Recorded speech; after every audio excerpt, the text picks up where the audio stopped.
So very warm welcome. आज हम एक ऐसी कहानी सुनने जा रहे हैं जो आपको बहुत कुछ सिखाने जा रही है। एक ऐसी कहानी के बारे में हम बात कर रहे हैं जो आपको एक नए रास्ते पर लेकर जाएगी।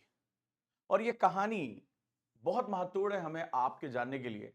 आज इंसान के इस पूरे स्ट्रक्चर में एक ऐसी ताकत के बारे में आपको बताऊंगा कि अगर वो ताकत, वो शिद्दत आपने एक्सरसाइज कर ली तो जिंदगी में जीतना आपके लिए भी बहुत आसान होगा।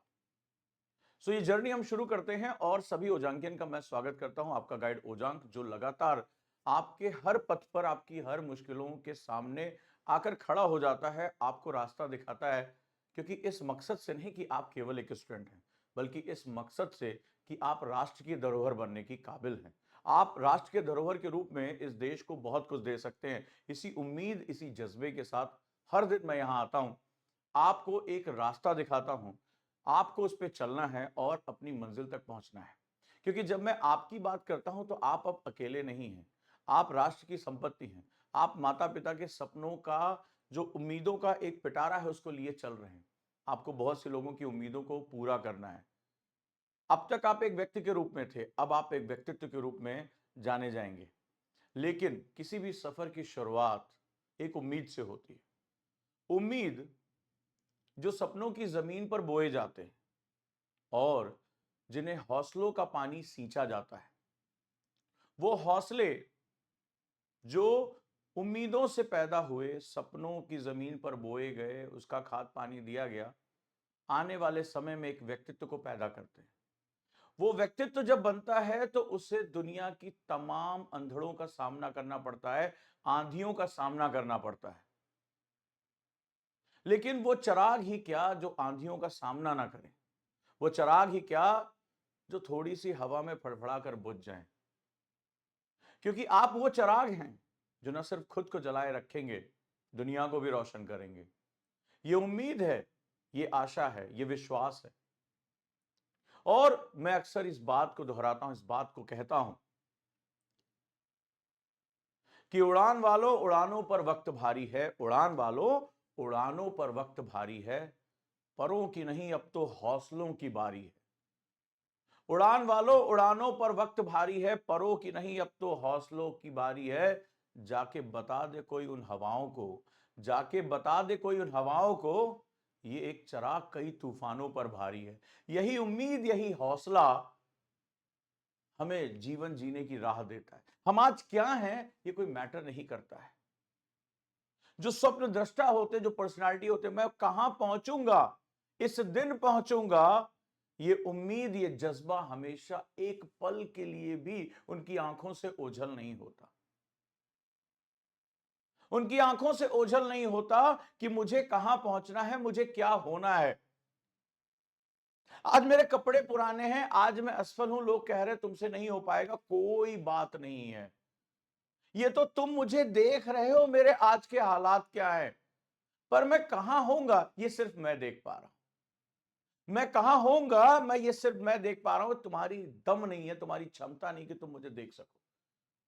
तुम आज मुझे देख रहे हो, अरे एग्जाम दे रहा है, फेल हो गया, अरे इससे तो गरीब सा दिखता है, अरे ये तो बहुत अच्छा नहीं दिखता है, अरे इसके पास तो कुछ नहीं। तुम मेरा वर्तमान देख रहे हो और मेरी आंखें मेरा भविष्य देख रही हैं। इसीलिए इसीलिए मैं बार बार कहता हूं कि दुनिया की आंखों से खुद को मत देखो, खुद की आंखों से दुनिया को देखो। खुद की आंखों से खुद को देखो। दुनिया की आंखों से खुद को देखना शुरू कर दोगे तो तुम अपने वर्तमान में फंस जाओगे, जिसमें तुम्हारी गलती नहीं है। तुम एक परिवार में पैदा हुए, तुम्हारे पास संपत्ति नहीं है, तुम्हारे पास सुविधाएं नहीं है, तुम्हें टैलेंट नहीं मिला, कोई बात नहीं है। तो दुनिया तुम्हें देख के कह रही है। लेकिन अगर तुम्हारे अंदर दम है तो तुम खुद को खुद की नजरों से देखो और खुद की नजरों को भविष्य पर टिका के रखो। मुझे क्या बनना है, मुझे क्या बनना है। जब अपनी कुर्सी पर बैठो, वो भले चाहे चरचुर कर रही हो, टूटी हुई हो लकड़ी को, लेकिन सोचो कि एक दिन वो डीएम की कुर्सी मेरी होगी, एक दिन वो फलाना चीज मेरी होगी। उस नजर को हमेशा बना के रखो तो वर्तमान की मुश्किलें छूट जाएंगी। वर्तमान की मुश्किलें छूट जाएंगी और ये जो मुश्किलें हैं, ये जो कठिनाइयां हैं, वो टूट जाएंगी।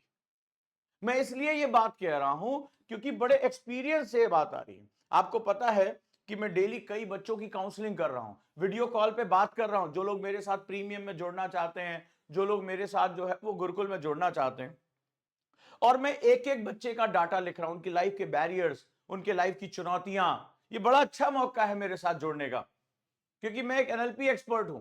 कई बच्चे बड़े विस्मित हो जाते हैं कि एक या दो लाइन में कैसे उजांग सर उनके बारे में सब कुछ बता दे रहे हैं, उनकी आवाज का फंबलनेस, उनकी रुकावट, उनकी घबराहट, वो पहले हिचकते फिर सब कुछ बता देते हैं। आप में से कई लोगों ने मेरे साथ ये वीडियो कॉल पर बहुत एक्सपीरियंस किया होगा। मैं रेगुलर हर दिन लगभग 20 बच्चों से बात कर रहा हूं, और जब मैं उनसे बात कर रहा हूं, उनकी जो मैं पूरी एक डॉक्यूमेंटेशन कर रहा हूं उनकी हर चीज का, एक एक बच्चे का कि क्या प्रॉब्लम है जो उन्हें रोक रही है, यकीन मानिए जो मैंने एक्सपीरियंस किया है, जो समरी निकाली है, वो ये है कि वो आज की परिस्थितियों में फंसे हुए हैं।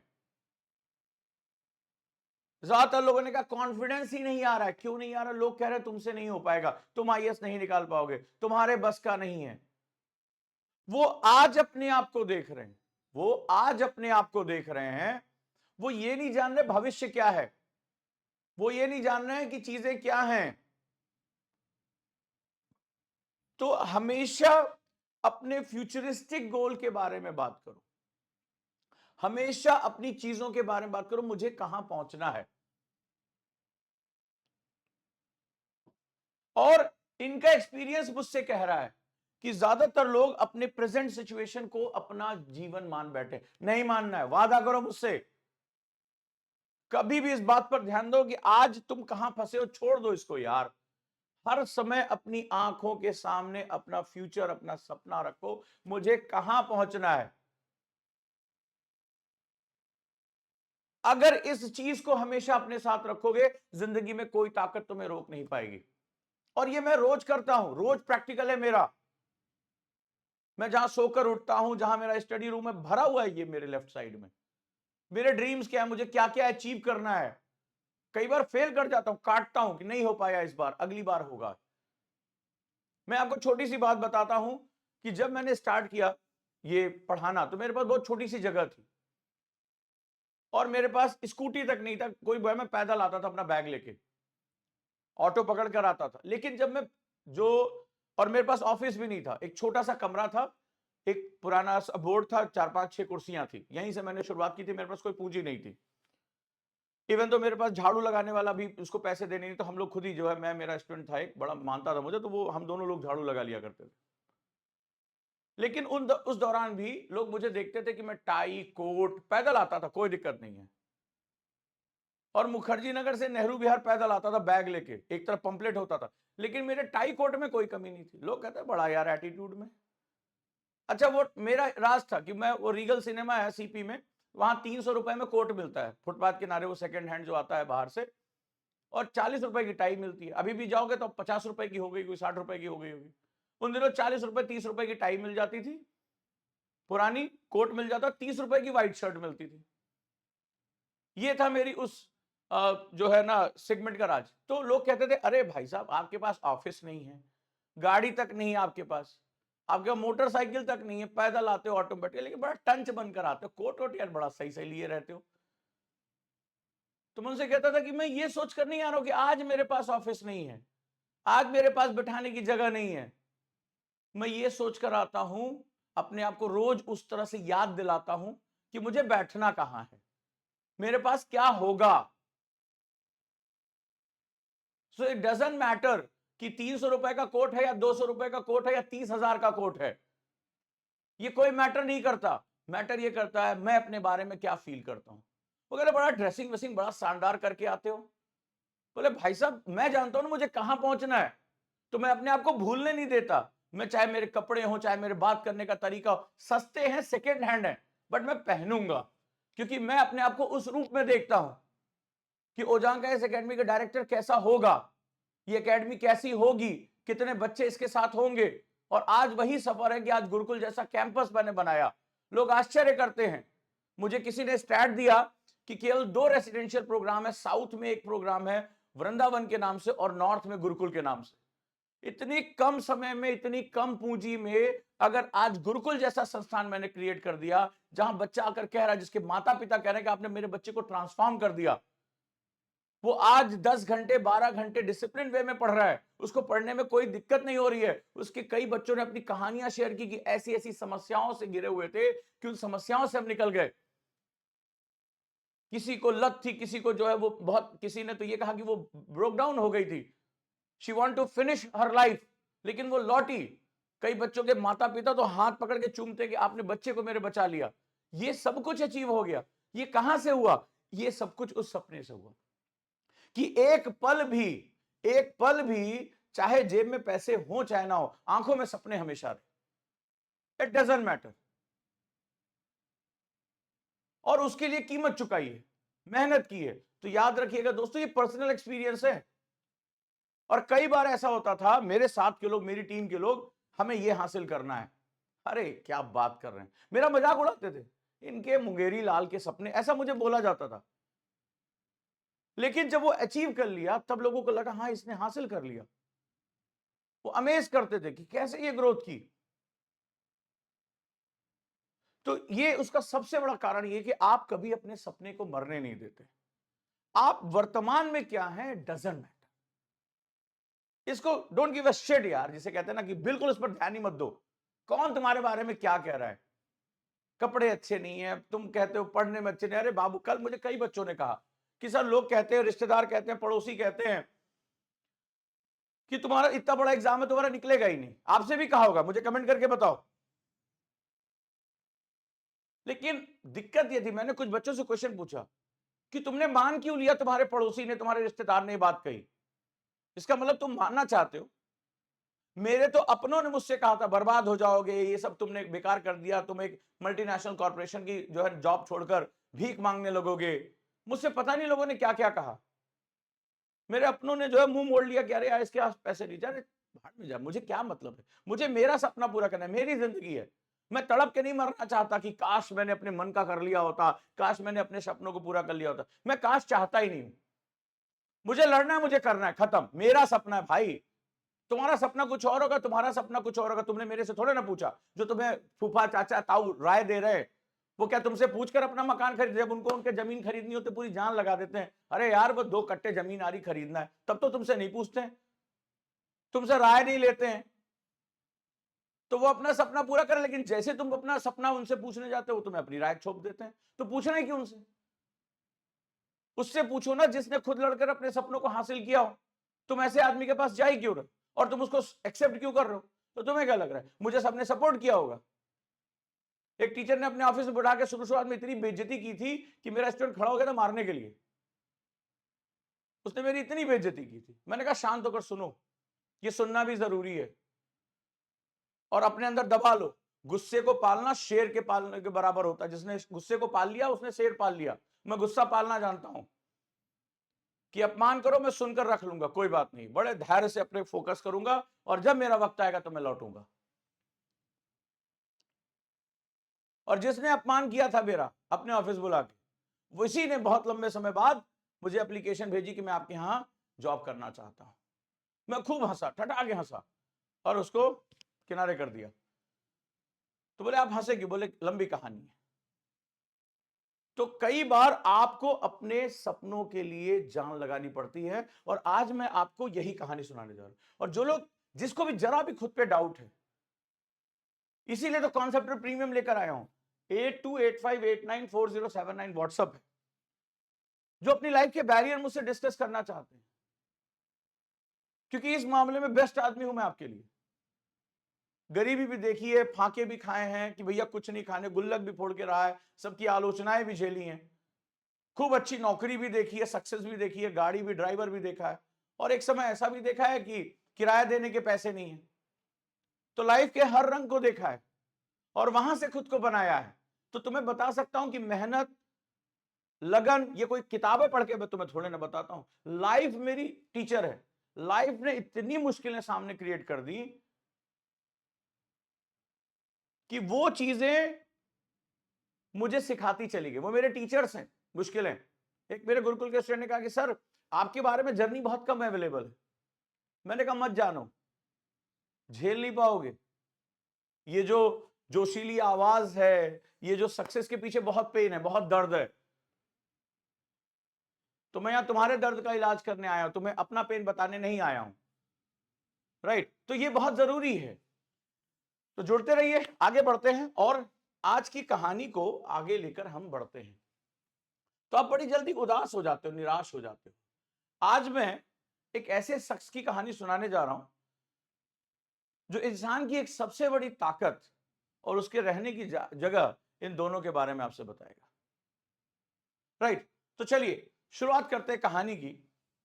कहानी की शुरुआत करने से पहले इस कहानी का जो मकसद है उसके बारे में बात करते हैं, और वो कहानी का मकसद है कि रख हौसला वो मंजर भी आएगा। मेरी बात अगर आप तक पहुंचे तो लाइक जरूर आना चाहिए कि रख हौसला वो मंजर भी आएगा, प्यासे के पास चलकर समंदर भी आएगा। रख हौसला वो मंजर भी आएगा, प्यासे के पास चलकर समंदर भी आएगा। थक कर न बैठ मंजिल के मुसाफिर, मंजिल भी मिलेगी और जीने का मजा भी आएगा। तो बात तो यही है, और इसको लिख लेना, इसको याद रख लेना। फिर से कह रहा हूं कि रख हौसला, हौसला बहुत जरूरी है, नहीं तो इस तूफानों में उजड़ जाओगे, बिखर जाओगे, उड़ जाओगे। रख हौसला वो मंजर भी आएगा, प्यासे के पास चलकर समंदर भी आएगा। रख थक कर ना बैठ मंजिल के मुसाफिर, मंजिल भी मिलेगी और जीने का मजा भी आएगा। थकना नहीं है, रुकना नहीं है, चलते ही रहना है, इस बात को याद रखना। और मैं आपसे एक चीज कहता हूं, और मैंने अपनी लाइफ में इसको कई बार आजमाया है, और आज की कहानी का मूल मकसद भी ये है कि इंसान की ताकत उसके शरीर से ज्यादा उसके दिमाग में होती है। इंसान की ताकत उसके शरीर से ज्यादा उसके दिमाग में होती है। और इसका एक उल्टा भी कहता हूं, जिन स्टूडेंट से मैंने बात की उसका उल्टा भी तुम्हें बताता हूं, और अगर इत्तेफाक हो तो मुझे यस लिखकर जरूर भेजना, कि इंसान की सीमाएं भी उसके दिमाग में होती हैं। हम दुनिया वालों से नहीं हारते, हमारे चाचा फूफा मामा रिश्तेदार हमें नहीं हराते हैं भाई साहब, ये हम हैं। हमारा दिमाग है जो उनकी बातें सुन लेता है, उसको ग्रहण कर लेता है। तो इंसान की ताकत उसके शरीर से ज्यादा उसके दिमाग में होती है। तो उल्टा भी उतना सत्य है कि इंसान की सीमाएं उसका दिमाग ही तय करता है। तो यह बहुत जरूरी है कि आप अपनी लिमिट ना तय करने दो, आप महत्वाकांक्षी बनो और अपनी सीमाओं को तोड़कर अनंत की तरफ बढ़ने की कोशिश करो कि जो मैंने सोचा है मैं उसे हासिल तो करके रहूंगा, और यही मेरे लिए सबसे जरूरी है। मेरा एक प्रश्न है, कितने फेलियर में आप टूट जाओगे? गुरुकुल में आए बच्चे एक साल पूरा कुछ लोग नहीं कर पाए। मैंने कहा यार एक साल तो पूरा कर लो, नहीं कर पाए, भाग गए। किसी को मम्मी की याद आ गई, किसी को कुछ हो गया, कोई इतने अनुशासन में बैठे, बड़े करीब से गुरुकुल में, गुरुकुल मेरे लिए एक्सपेरिमेंट लैब है। मैंने करीब से एक पूरी डायरी भर रखी है गुरुकुल के नाम पे कि क्या क्या हुआ किस दिन। बहुत करीब से देखा कि इंसान की जो कमजोरी होती ना उसके दिमाग में होती, शरीर की तो कोई वैल्यू ही नहीं रह जाती। दिमाग मजबूत है आप सब कुछ कर सकते हैं, दिमाग कमजोर है तो आप जीती हुई बाजी हार सकते हैं। बहुत टैलेंटेड स्टूडेंट को एग्जाम क्रैक करने से पहले भागते हुए देखा। ये इंसान की सबसे बड़ी दिक्कत है, मानते हो? तो मेरा क्वेश्चन है कितने फेलियर में आप टूट जाओगे? कई लोग, सर पहले अटेम्प्ट में आईएएस निकल जाएगा, नहीं निकला तो क्या करोगे? जवाब नहीं होता, छोड़ देंगे, फिर कोई छोटी मोटी नौकरी देखेंगे। बोलते हो ना आप मेरे से, इंटरव्यू में आप लोग खूब बोलते हो।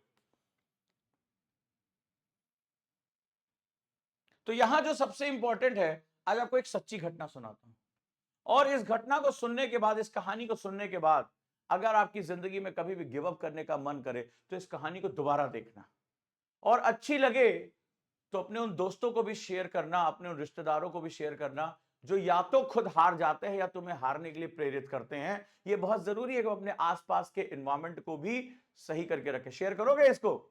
यस या नो?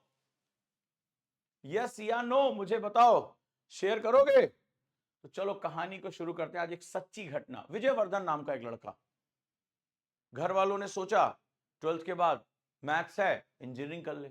लड़के का एडमिशन हो गया, इलेक्ट्रॉनिक एंड कम्युनिकेशन में बूम आया हुआ था। इलेक्ट्रॉनिक और कम्युनिकेशन में बीटेक कर लिया। अरे वाह, अब तो लग रहा है कि कोई नौकरी सेटल हो जाएगी। हम निम्न मध्यवर्गीय परिवार, मध्यवर्गीय परिवारों का सपना ये था लड़का सेटल हो जाए, फिर हम शादी कर देंगे, एक बहू आ जाएगी, बच्चे हो जाएंगे, नाती पोते खिलाएंगे, हमारा ड्रीम बिल्कुल फिक्स होता है। ये सर्विस क्लास, ये मिडिल क्लास का सपना बिल्कुल फिक्स होता है। एक कहीं 2 या 3 BHK का मकान ईएमआई पे ले लेंगे, बढ़िया सब कुछ हो गया। आपसे 3-4 चीजें पूछी जाती है, नौकरी बाबू कैसी है, शादी कैसी हुई है, बच्चे कितने हैं, मकान अपना है कि किराए पे है? बोलो हाँ या ना। मध्य वर्गीय परिवार में बस यही 3-4 चीजें पूछी जाती। कोई नौकरी कर रहा होगा यहां पर, वो मुझे कमेंट करके जरूर बताएं कि हाँ सर बात तो आप सही कह रहे हैं, बात तो आप सही कह रहे हैं। यही 4 क्वेश्चन ही पूछे जाते हैं और इसी 4 में पूरी जिंदगी कट जाती है। क्योंकि मकान ले लिया तो ईएमआई भरते भरते 20 साल निकल जाएंगे, बच्चे हैं तो उनको पढ़ाना, उनके स्वास्थ्य, उनकी उसी में भी एजुकेशन लोन, फलाना लोन, पूरी लाइफ कट जाती है। तब तक वृद्धावस्था आ जाती है, इधर सारा पैसा पेंशन में कट चुका होता है, बस मस्त, कोई टेंशन वाली बात नहीं है। तो जरा अब आगे देखें, इन्होंने भी अपनी आंखों में सपने ले लिए कि भाई कुछ देश के लिए करना है, सिविल सर्विसेज में जाना है, कुछ परिवर्तन का इरादा है, मुझे नहीं करनी प्राइवेट नौकरी। अब यही बड़ी मुश्किल हो जाती है।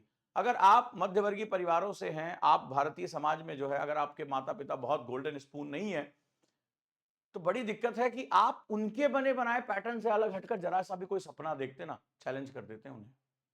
बड़ा मुश्किल है। हमारे तो कुछ परिवारों में सपना देखना ही पाप है। ये सेट पैटर्न है, नौकरी पकड़ो, जल्दी शादी करो, ठीक है, 1-2 नाती पोते खेलने के लिए दो, फिर उसके बाद अपना एक मकान ले लो, बाबू हमारा काम पूरा। माँ बाप भी ऐसे हाथ जोड़ते, बाबू हमारा फर्ज पूरा। तो बड़ा मुश्किल होता है, ये जो सेट पैटर्न बना दिया गया ना, इससे निकल कर कुछ सोचना कि मेरा सपना ये है, मुझे ये करना है, बहुत मुश्किल होता है, बहुत मुश्किल होता है।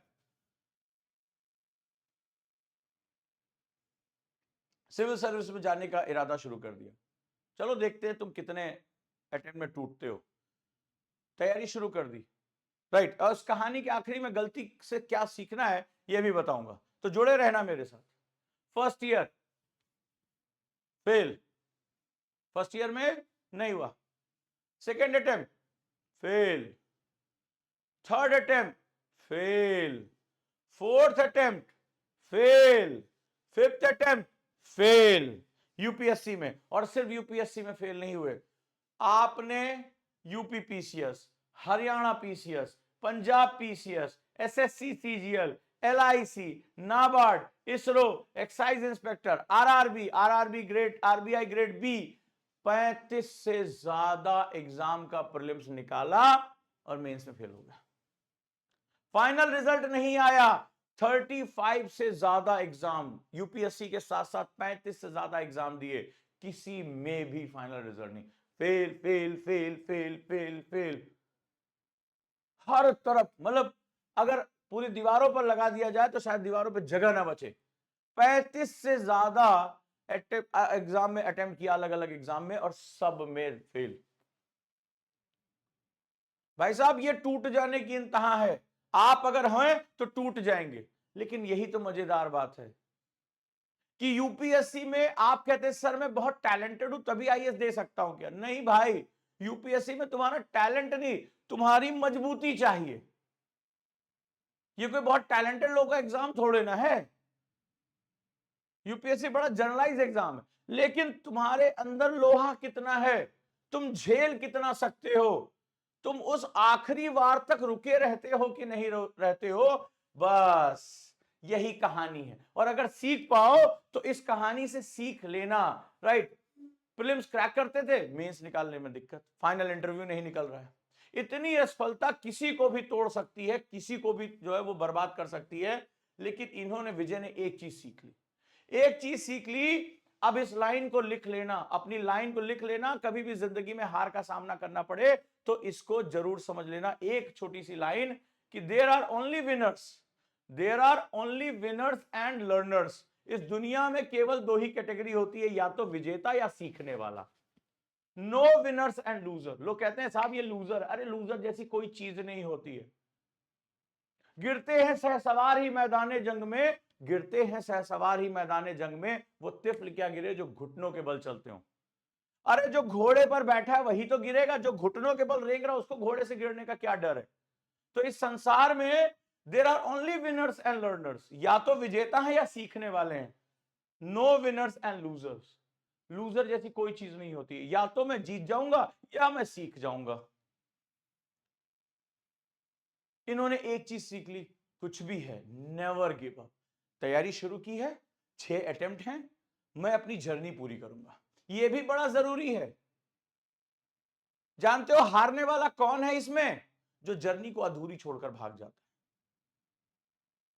तुम फर्स्ट आओ, तुम सेकंड आओ, तुम लास्ट आओ, सम्मान तुम्हारा तब है कि तुमने जर्नी को पूरा किया, तुमने रेस को पूरा किया। वो भगौड़े जो बीच रेस में भाग जाते हैं, अरे यार हमारा होगा नहीं, दौड़ने का फायदा क्या, बस वही लूजर है इस कहानी में। तो आप भी अगर यूपीएससी में उतरे हो तो जर्नी को पूरा करना। जीत हो हार हो ये बाद की बात है, दिल से जर्नी को पूरा करना यही सबसे बड़ी बात है। तो लगातार लड़े रहो। एक नियम याद रखना, जब तक फोड़ेंगे नहीं तब तक छोड़ेंगे नहीं, जब तक फोड़ेंगे नहीं तब तक छोड़ेंगे नहीं, इस बात को याद रखना। और फिर एक दिन नियति भी झुक जाती है ऐसे वीरवान लोगों के सामने। 6th attempt and he secure 104th rank in UPSC. 6ठे अटेम्प्ट में चमत्कार कर दिया, आखिरी तक लड़े रहे। और मेरे पास ऐसे बहुत से स्टूडेंट की लिस्ट है जिन्होंने अपने लास्ट अटेम्प्ट में यूपीएससी को फोड़ दिया, जिन्होंने अपने लास्ट अटेम्प्ट में यूपीएससी को जो है फोड़ा है, और आज उनके नाम के साथ आईएएस लगता है। फिर तो कुछ देखने की जरूरत ही नहीं है, फिर पीछे पलट के आप जिंदगी में नहीं देखते हैं, फिर तो आपकी फ्लाइट उड़ जाती है। तो यह बात याद रखिएगा, खुद यूपीएससी कहता है कि पहली बार में केवल 8% लोग सफल होते हैं।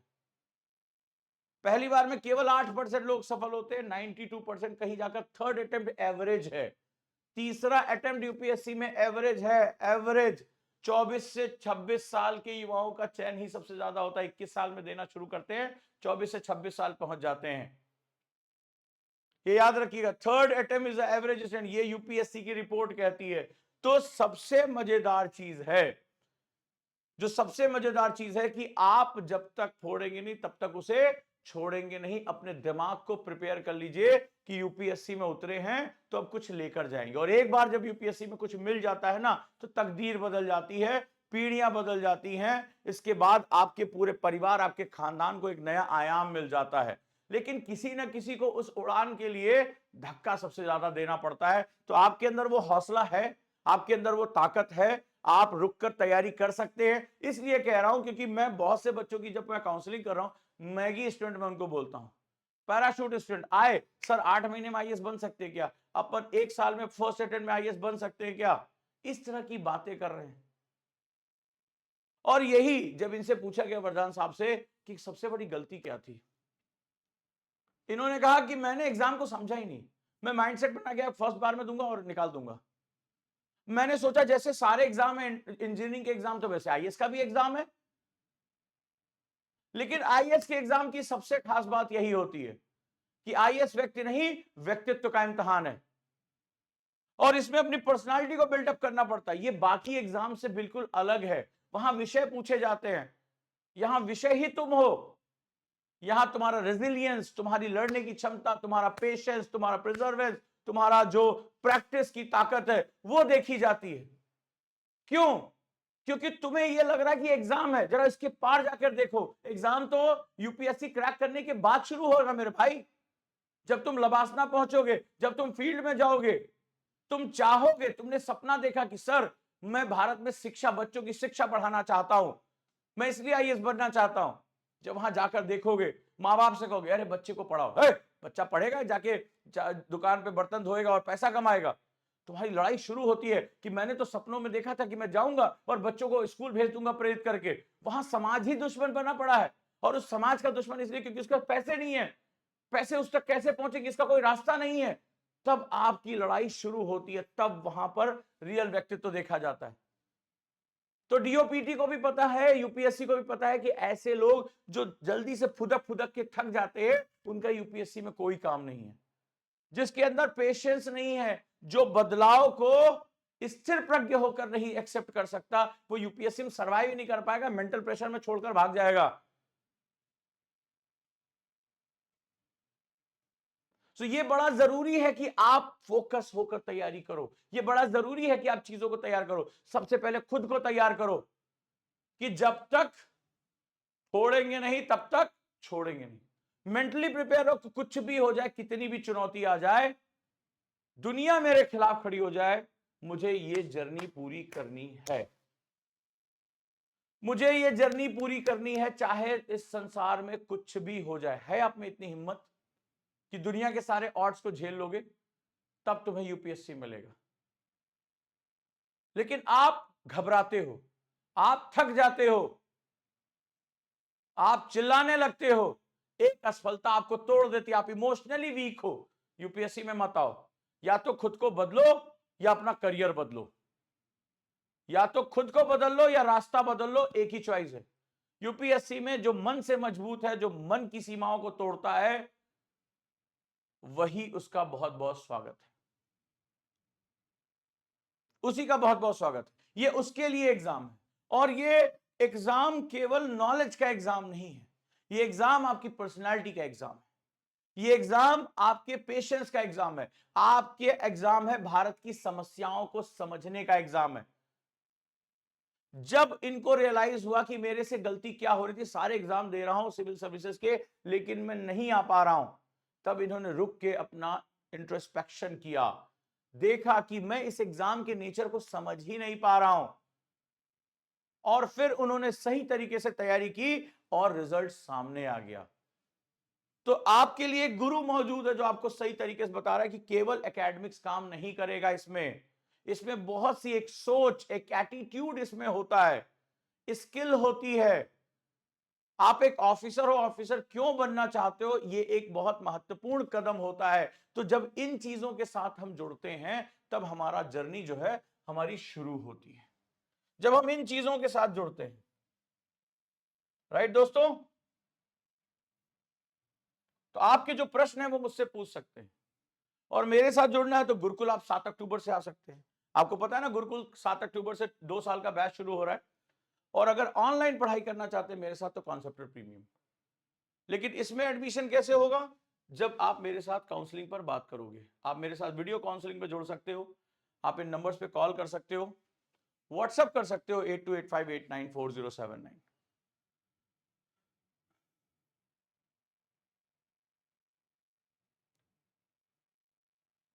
क्या प्रश्न है आपका, क्या समस्या है आपकी जो आपको परेशान कर रही है, आप उस पे विषय पे बात कर सकते हैं।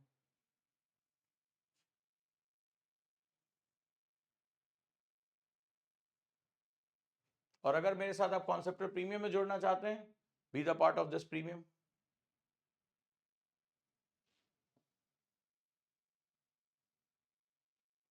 8285894079 ये व्हाट्सएप नंबर है, इसके साथ जरूर जुड़ें। जी हाँ,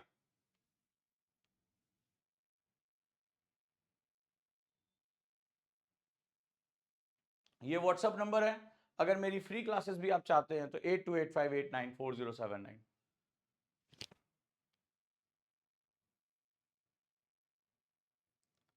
कल सुबह फिर मेरी सिलेबस एनालिसिस की क्लास है।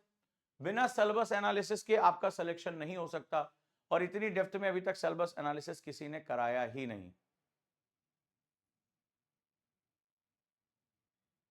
राइट, जुड़े रहिए। और देश का सबसे सस्ता प्री कम मेंस बैच, सबसे सस्ता, एक मध्यवर्गीय परिवार के लिए, एक निम्न मध्यवर्गीय परिवार के लिए सबसे बड़ा सपना आईएएस बनना है, मात्र 3999 में प्रहार बैच, मात्र 3999 में आप जुड़ सकते हैं इसके साथ।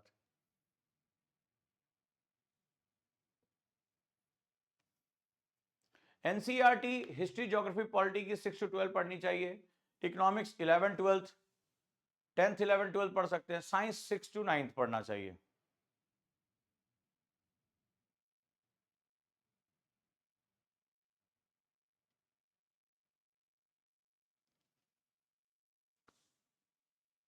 सो प्रहार के साथ जुड़िए और तैयारी शुरू करिए।